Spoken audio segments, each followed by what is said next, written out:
केसी Pfizer नाम की महिला एक कॉफी शॉप में बैठकर कॉफी पी रही थी। अचानक उसने खिड़की से बाहर देखा और देखा कि एक भिखारी पैसे लेने के लिए अपनी जेब से पैसे निकाल रहा है। संभवतः भिखारी के पास जो पैसे थे, गुजरने वाले लोगों ने उसे ये पैसे दिए। फिर वो देखती है कि भिखारी ने उस कैफे में प्रवेश किया जहाँ पर वो बैठी थी। फिर भिखारी अपने पैसे गिनने लगा। महिला ने उसके चेहरे की ओर देखा। भिखारी बहुत चिंतित था। उसने महसूस किया कि उसके पास इतने पैसे नहीं हैं कि वो कुछ खाना खरीद सके।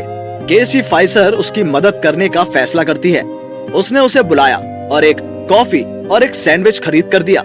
वो आदमी भूखा था, इसीलिए उसने जो खाना दिया था उसे खाना शुरू कर दिया। जब भिखारी खाना खाकर जा रहा था, केसी ने उससे पूछा, क्या तुम मेरे साथ बैठना चाहते हो? मैं इस टेबल पर अकेली हूँ। भिखारी ने आश्चर्य से लड़की की ओर देखा और उसके बगल में जाकर बैठ गया। उन्होंने कुछ समय बिताया। केसी को पता चला कि उसका नाम क्रिश है। उसने उसे बताया कि वो कैसे भिखारी बन गया था। वो एक ऐसे परिवार में पला बढ़ा जहाँ हमेशा झगड़े होते थे। उसके पिता और माँ उसे खूब पीटते थे। उनकी पिटाई इतनी तेज थी कि क्रिश इसको बर्दाश्त नहीं कर सका। इसीलिए क्रिश ने घर से भागने का फैसला किया। दुर्भाग्य से उसकी सड़क पर भी पिटाई हो गई। वो सब कुछ छोड़कर इस नर्क से बाहर निकलना चाहता था, लेकिन किसी ने उसकी मदद नहीं की। वो नौकरी की तलाश में था, लेकिन उसका कोई भी प्रयास सफल नहीं हुआ। अकेलापन और पीड़ा उसे नशे की दुनिया में ले जाती है। सभी ने उसके साथ बुरा व्यवहार किया। उस आदमी ने किसी से कहा कि वो नौकरी करना चाहता है, लेकिन कोई उसे नौकरी नहीं दे रहा है। उसका सबसे करीबी दोस्त एक कुत्ता था जो हमेशा उसके साथ रहता था। हाल ही में उसके बुढ़ापे में उसकी मृत्यु हो गई थी।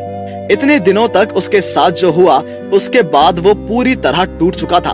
घर से भागने के कुछ समय बाद उसकी माँ की बीमारी से मृत्यु हो गई और उसने उसे फिर कभी नहीं देखा। उसकी बातें सुनकर लड़की अपने आंसू नहीं रोक पाई। उन्होंने लगभग 1 घंटे एक साथ बिताए। जब तक केसी ने उसे अलविदा नहीं कहा, क्रिश ने उसे जाने से पहले थोड़ा इंतजार करने के लिए कहा। वो उस कॉफी शॉप के कैशियर के पास गया और उससे एक कागज और एक पेंसिल मांगी। उसने वहाँ कुछ लिखा और वो कागज केसी को दे दिया। उसने अपनी लिखावट के लिए उससे माफी मांगी और भोजन के लिए उसे धन्यवाद दिया और कहा कि वो उसके साथ बिताए समय को कभी नहीं भूलेगा। केसी ने जब कैफे छोड़ा तो उसने वो कागज खोला। उस कागज में लिखा था, आज मैं आत्महत्या करना चाहता था, लेकिन धन्यवाद आपको।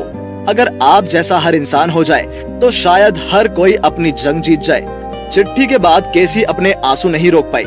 कभी कभी एक छोटी सी मदद किसी दूसरे का दिन ही नहीं बल्कि उनकी पूरी जिंदगी बदल सकती है। केसी फाइजर नाम की लड़की ने फेसबुक पर ये कहानी साझा की। मुझे उम्मीद है कि अन्य लोग भी उनके उदाहरण का अनुसरण करेंगे। आइए हम अपनी अंतरात्मा को जगाएं और असहायों की मदद करें।